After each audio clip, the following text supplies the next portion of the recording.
السلام عليكم ورحمة الله وبركاته. بسم الله الرحمن الرحيم. Elhamdülillah ve salatu vesselamu ala Resulillah.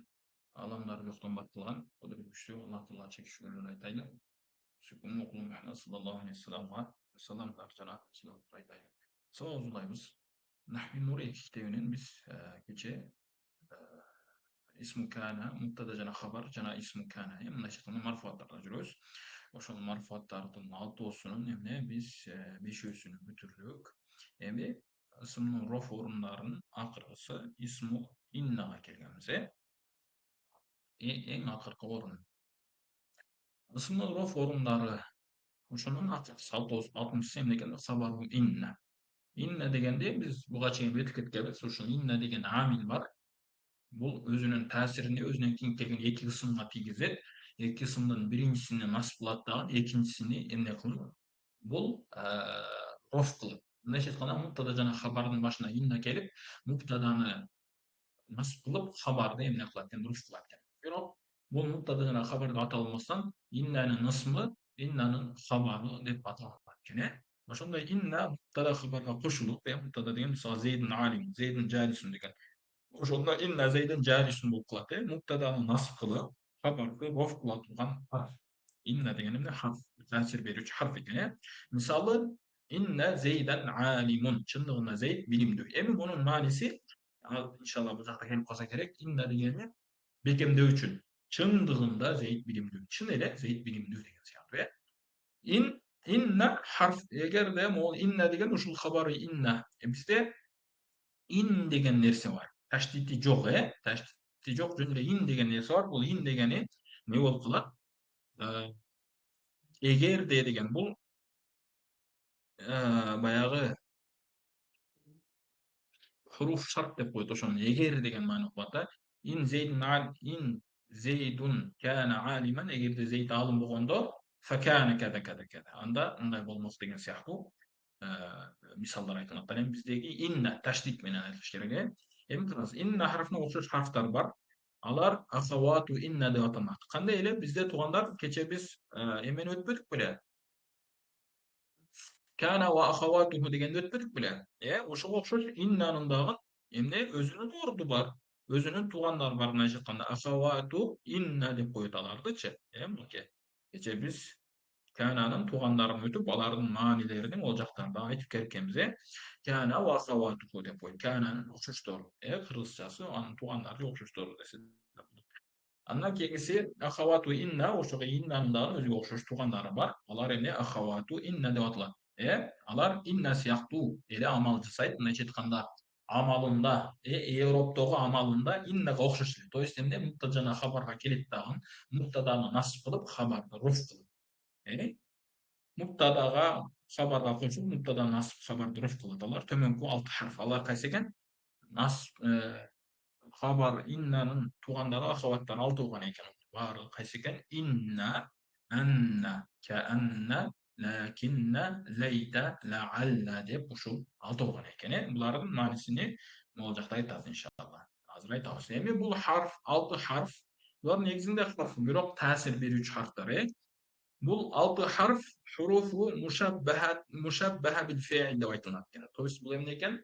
Huruфул мушаббаха бил фе'ил деп айтылат экен. Этиштерге окшош, же болбосо фе'илдерге окшош харфтар. Эмнеге окшош деди? Себеби фе'илге окшош маани берет да. Чындыгында же болбосо кээ бир кыяс эрежелердин негизинде эмне ошол фе'илге окшош деп айтылат.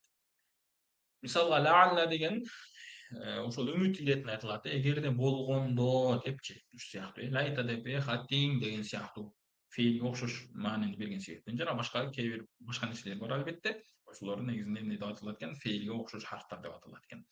Фе'ил сыяктуу ысымды роф насып кылгандыктан эмне экен? Мааниси жактан эмес, европ жактан бул эмне экен? Фе'ил эмне экен? Өзүнүн ысымын, то есть эмне? Фаилди роф кылат. Анан ошол эле учурда кээ бир ысымдарды мафул кылат болчу. Фе'ил мисалга алганда Насара Зейдун Амран. Насара деген ушул фе'ил. Ушул фе'ил келди дагы эмне кылды? Зейдти роф кылды, Амрды эмне кылды? Насып кылды. Насара Зейдун Амран. Насаранын фаили Зейд болот дагы, Амран деген мафул болуп калды. Ошондо фаилдер роф болот, мафулдар насып болот. Эмнени себелеп? Насронун себеби. Зейд эмеге жардам берген, Амрга жардам бергенде.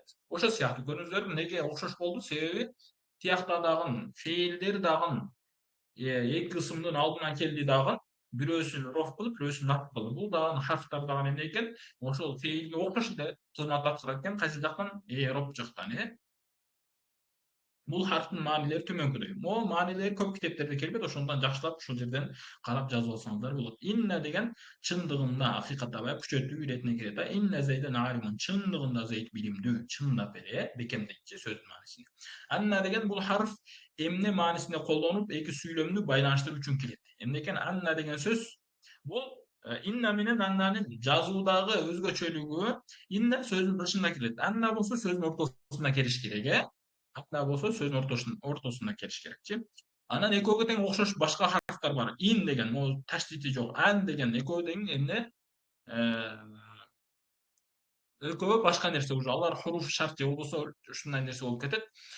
Булар эмне экен? Жок, булар таштит менен келгенде гана ушундай маанини берет. Бул эмне экен? Эмне маанисинде колдонуп, эки сүйлөмдү байланыштыруу үчүн келет. Ошондуктан бул харф менен эч качан сүйлөм башталбайт. То есть бул анна келеткен, анна келип өзүнүн алдыңкы сөзү менен өзүнөн кийинки сөздөрдү же болбосо сүйлөмдөрдү байлантырып берет. Ошондуктан бул анна деген сүйлөмдүн башында эч качан келбейт. Дайым ортодо келет экен. Эгер сүйлөмдүн башында арабтарда могул эмени жазбайт да, сүкүндү жазбастан жөн эле мындай эле жазып кетет. Мындай кылып эле жазып кетет. Ошондо аннада окушуңуз керек экен, сөзсүз түрдө иннада окушуңуз керек болуп калат экен. Мисалга алганда алимту анналлаха халикун. Мен Алланын жаратуучу экенин билдим. Мен эмнени билдим? Бул эмне деген маанисинде колдонуп дегенден максат сөзсүз түрдө котормодо чыгыш керекпи? Жок, котормодо чыгыш шарт эмес. Бул болгону ошол мааниге өз ичине камтып кетет да. Мен Алланын жаратуучу экенин билдим. Алимту анналлаха халикун. Бул жерде анна бир сүйлөмдөн кийин келип, мубтада хабарга Аллаху халикун, Аллах жаратуучу дегенге кошулуп, мубтада насып, хабарды роф кылса. Кандай болду? Аллахты, бул Аллаху халикун деген асылында мындай болуш керек да, мубтада хабар болгондочу. Бирок эмне болду? Өзүнүн ысымын насып кылды да хабарын роф кылды. Түшүндүкпү иншалла? Аннан орду эми каанна деген сым алды. Бул каанна деген бир нерсеге окшоштуруу деген, окшоштуруу. Кана зейден асадун. Зейд арыстан сым алды. Кана эмес, каанна деген кечиресиздер. Каанна. Зейд арыстан сым алды, окшоштуруп жатат да. Каанна зейден асад. Зейд эмеге окшош деп жатат, Асад арыстанга окшош деп. Бул кайсы жактан? Жомарттык жактан, баягындай жигердүүлүк жактан жана башка күчү жагынан мисал алганда ошого окшоштуруп айтат. Бизде деле айтат го. Сен президентке окшош турбайсыңбы, же болбосо сен Тынарга, Кутулууга окшош турбайсыңбы, же сен тиги алымга окшош турбайсыңбы депчи, ошол сыяктуу окшоштуруунун жолу бул сым ал деген мааниге келип чыгат. Андан кийинки 5-харф болсо лакинна, Бул мунун мааниси кыргызчасы бирок деген болот экен. Мухаммадун шужаун лакинна Зейдан жабанун. Караңыз, бул жерде мубтада хабар болуп жатат. Мухаммадун шужаун, бирок лакинна деген сүйлөм ортосунда келди. Бул лакинна сүйлөм башында да, ортосунда да келе берет. Эми сүйлөм башында дегенден максат өзүнөн алдын сөз түрө сүйлөм өтүш керек. Кийинки сүйлөмдү экөөнү кошуп берүүчү нерсе лакинна дегенчи. Экен Мухаммад баатыр, бирок Зейд коркок дейт, Жабан деген коркок. Эми ушул жерде байкасаңыздар, эмнеге Зейдин деп айтпадык? Анткени бул жакта лакинна, иннанын туугандары болгондуктан биринчи ысымды насып кылып, хабарыны роф кылуучу амилдерден. Андан кийинкиси лайта деген аттиң деген, бир нерсеге өкүнүү же болбосо бир нерсенике кусалдык болуу, ошол нерсени түшүндүрүүчү мааниде колдонулат. Харфтардан аттиң болсо деген сыяктуу. Бул сөз көбүнчө ишке ашпай турган нерсеге үмүт кылынып айтылат. Ишке ашпай турган нерсеге үмүт кылынып айтылганда лайтаны колдонот экен. Лайта аш-шабаба аидун, аттиң жаштык кайтып келсе дейт экен, аттиң жаштык кайтып келсе депчи. Бул ишке ашпайт, бирок ошого аттиң деп айтылып жатат. Кээде ишке ашуусу кыйын болгон жагдайга да колдонот. Биринчиси, караңыз, көбүнчөсү ишке ашпай турган нерсеге, бирок кээде ишке ашат, бирок кыйынчылык менен аша турган нерсеге колдонот экен. Мисал алганда, лайтал хаяту сахнатун, жашоо жеңил болсо кана деген сыяктуу. Жашоо жеңил болгондо деген сыяктуу. Кийинкиси эң акыркысы, 6-сы лаалла. Могул 5-си экен, тетиги лакинна деген 4-сү. Акыркысы лаалла деген эмне экен? Балки мүмкүн деген, Бул La'alla belki mümkün degan kırgızçası ушундай. Бул сөз ишке ашууга мүмкүн болгон нерсеге үмүт кылып айтылат. La'alla al-fathu qarib. Мүмкүн жеңишке аз калды депчи. Belkim жеңишке аз калгандыр. Мүмкүн жеңишке аз калгандыр деп колдонулат. Көрдүңүздөр лаал лайта менен лаалланын экөөнүн окшош эле болгону лаалла ишке ашуусу мүмкүн болгон нерсеге айтылат. Ал эми лайта болсо ишке ашуусу кыйын болгон нерселерге айтылат экен. Hemi inne Zeydun alimun degan süýlemni ýerup bolşunda bolat. Inne degen harf muşabbaha bil fi'l dep aýtatkenmiz. Zeydan degen anın ismi ve ismu inne dep aýtatkenmiz. Ismu inne mansubun ve alamat nasbiha al fathatu zahiratu lianna ismu mufrad aýtabys. Alimun bolsa habar bu inne marfu'un ve alamat raf'ihi ad-dammatu zahira lianna mufrad. Жыйынтыгында инна өзүнүн ысмы жана хабары менен бирге жумла исмия болот. То есть инна зейдан алимун деген сөз эмне экен? Иннадан кийин келген нерсе ысым болгондуктан жумла исмияга болот экен. Себеби сүйлөм ысым менен башталган. Ысым менен башталган. Могул жерде харф менен башталды го десе, жок биз харфты карабайбыз анткени бул жакта харфтан кийинки сөздү карайбыз. Ал сөз эмне болду? Ысым болду. Ошондуктан жумла исмия деп айтат дейбиз. Андан кийин жумла исмиянын башына харфтар келүүсү менен сүйлөмдүн исмия болуусуна тоскоол болбойт экен да. Харфтар келсе деле исмиянын башында ал нерсе жумла исмия болуп кетүүсүнөн тоскоолчулук чыгат. Мындай чыкканда жумла харфия деп айтпайт экенбиз эч качан. Кыскасы харф менен башталса деле харфтан кийин келген сөз ысым болсо жумла исмия болуп кете берет экен. Фейл болсо жумла фейлия болуп кете берет дегендей. Fe'lga keladi. Antkeni jumla bo'ludi ism bilan fe'l g'ana ko'ngilga olinadi. Jumla bo'ludi emne ekan ism bilan fe'l g'ana ko'ngilga olinadigan tigi emler harflar ko'ngilga olinmaydi. Akhawatu inna fe'llerin da yarob shu siyaqti. Yarob qanday? Misalga bu yerda laytal hayata as-sahlatun degan. Layta degan emne deymiz? Xabaru mushabbahatun bil fi'l deb aytamiz. Al hayata degan ismu layta mansubun wa alamat nasbiha al-fathatu li'annahu مفرد لبيتاوس سهلة دين خبر ليت مرفوع وعلامة رفعها الضمة لأنه مفرد بيتاوس جواب şoşunday. Könügüler tömönk bergen süýlemleri jogorda körsetken üngüdögüde kılıp ýaryp alardan jarap bil harakat ýarady huruftan ajratylady. Misal aýtyp bereýin. La'alla Muhammedun talibun. Belki Muhammed emne de talip diýdi. Ýogsa mümkin Muhammed talipdir diýdi. Hem şol jerde la'alla degen emne diýiz? La'alla harfun mushabbahatun bil fi'l dep aýtabys. لا محل لها من الإعراب تعوز أما كان محمدا يعني اسمه لعل منصوب وعلامة نصبها الفتحة الظاهرة لأنه اسم مفرد طالب ديان إن خبر لعل مرفوع وعلامة رفعه الضمة الظاهرة لأنه اسم مفرد تعوز كأن أباك نمر ما senin atan emne namr degan bu tigir. Ne bayağı cırtkış canavar var oşo okşoşturuyor. Senin atan oşo siyahtu deydi. İnnel mu'minine mahbubuna deydi. Ne?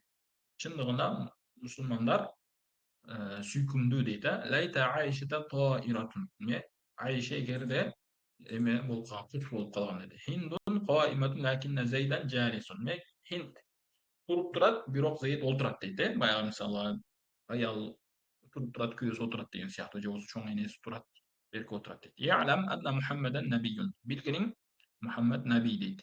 Peygamber deydi. La'alla çın ne? La'alla Zeydeyni alimani. Ne? Belkim cevabı mümkün olsa ki Zeyd alimdir deydi. Ka'anna Fatimata vardun. Ne? Как будто Fatima emi siyahtu deydi. Gül siyahtu deydi. İnne ummeke cennetuke çındığında senin enin endi senin cennet. Anta müstehid lakin ahaka keslan. Seninle müstehid talaptu bulasın. Birok senin ağam kaslan jalqoo deydi. İnşallah çünkü boldu soruları var bu boyunca.